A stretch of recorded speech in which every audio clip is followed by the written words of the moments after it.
Pour mieux s'immerger dans la réalité politique, sécuritaire, économique et sociale d'Israël, connectez-vous chaque matin sur Studio Kalita.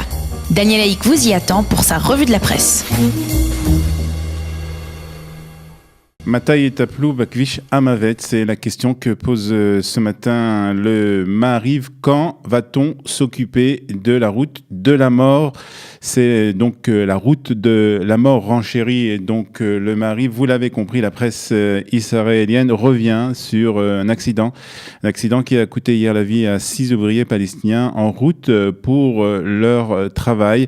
5 autres personnes ont été blessées dans cet accident qui a eu lieu à proximité du carrefour de Beth Sahel sur la route donc 90.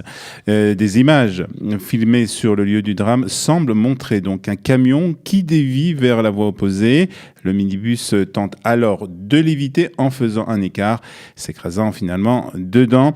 Le Israël Hayom nous apprend que 17 personnes ont déjà trouvé la mort sur cette route 90 en 2 semaines, 17 personnes en 2 semaines, précise donc le Israël Hayom. Il nous rappelle que la semaine dernière, une famille entière a été décimée lors d'un accident qui a eu lieu aussi sur la route 90 au niveau de la mer Morte.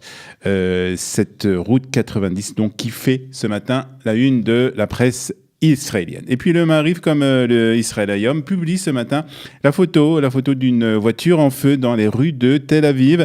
Règlement de compte à Tel Aviv, titre le Israël Hayom.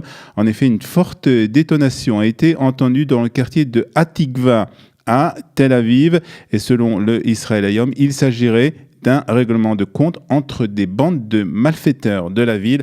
Les 2 victimes étant des criminels connus de la police. Une enquête a été bien entendu ouverte et la police est à la recherche des 2 auteurs de cette explosion dans le centre de Tel Aviv. Mort à l'Amérique, titre le Israël Hayom. Ce sont des slogans qui ont été scandés par des manifestants, parmi eux de nombreux étudiants qui ont pris part à une manifestation à Téhéran, manifestation organisée par le gouvernement iranien. Des drapeaux ont été brûlés, des drapeaux des États-Unis et d'Israël ont été brûlés, ainsi que des photos du président américain. C'est ce que nous raconte ce matin le Israël Hayom. Cette date pour ces manifestations n'a pas été choisie par hasard, nous explique le quotidien. En effet, c'est à partir de minuit, cette nuit, heure de Washington, que des nouvelles sanctions contre le régime iranien sont rentrées en vigueur, des sanctions imposées par la Maison Blanche. Le Israël Hayom ajoute que le secrétaire d'État américain Mike Pompeo a évoqué hier la deuxième vague de sanctions. Ce sont les plus sévères qui soient imposées à la République islamique d'Iran. Explique le Yediot Ahronot, la vague de sanctions actuelle est axée sur un embargo américain sur les exportations de pétrole. Les pays qui achètent du pétrole à l'Iran seront exposés aux sanctions américaines, explique donc ce matin le Yediot Ahronot. Le but, explique ce matin Yoav Limor dans Israël Hayom, c'est de pousser les dirigeants iraniens dans un coin. Yoav Limor ajoute, en ce qui concerne Israël, un tel accord doit être beaucoup plus large que celui mis en place par les Américains. Il doit inclure non seulement les questions nucléaires, mais également des restrictions importantes au développement de missiles à longue portée et l'implication de l'Iran dans le terrorisme et la déstabilisation de la région. C'est ce qu'explique donc le commentateur Yoav Limor dans ce matin le Israël Hayom. Voter républicain où les États-Unis seront envahis. C'est le titre de Haaretz, un titre qui reprend en fait les menaces prononcées par le président Donald Trump. Le Haaretz, comme le reste de la presse israélienne d'ailleurs, revient sur les élections de mi-mandat qui se dérouleront demain aux États-Unis. C'est le premier rendez-vous électoral national depuis l'élection de 2016. qui déterminera qui contrôlera les deux chambres du Congrès jusqu'à la prochaine présidentielle, nous explique le Haaretz. Le Israël Hayom, quant à lui, a envoyé son rédacteur en chef, Boaz Bismuth, pour nous expliquer les enjeux de ce scrutin. Si Trump remporte ces élections, il pourra aller jusqu'au bout de sa politique, explique ce matin le rédacteur en chef de Israël Hayom, Boaz Bismuth.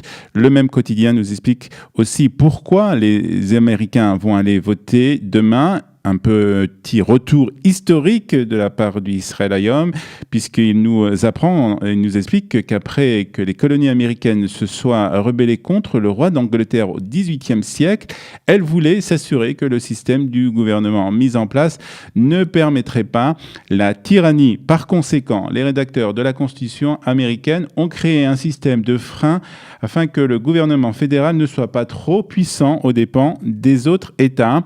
En conséquence, ils formèrent un congrès fort qui pourrait neutraliser considérablement les initiatives du président, mais même au sein du congrès, c'est pourquoi tous les sièges à la Chambre des représentants sont en jeu tous les 2 ans, alors qu'au Sénat, un tiers seulement des sénateurs sont élus tous les 2 ans. Explication donc trouvée ce matin dans le Israël Hayom. Et puis enfin, nous terminerons avec la rougeole qui a été diagnostiquée hier chez une enseignante dans une école élémentaire d'Ashdod, une femme d'une 40aine d'années. C'est le Yediot Ahronot qui en parle ce matin. En réponse, le conseil d'administration de l'établissement scolaire a décidé de vacciner les élèves de CP qui ne l'ont pas encore été. Le Yediot Ahronot nous apprend que la rougeole a fait un retour agressif cette année dans la population israélienne avec un grand nombre de cas, plus de 1200 selon les Yediot Ahronot, 1200 cas enregistrés surtout dans les communautés ultra-orthodoxes de Jérusalem en raison du refus de certains de se faire vacciner.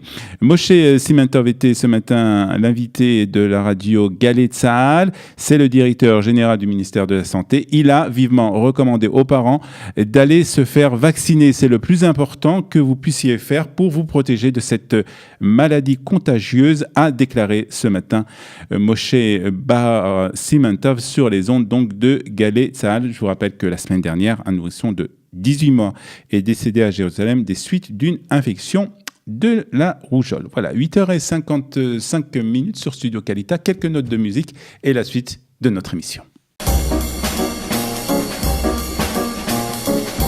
Pour mieux s'immerger dans la réalité politique, sécuritaire, économique et sociale d'Israël, connectez-vous chaque matin sur Studio Kalita. Daniel Haïk vous y attend pour sa revue de la presse.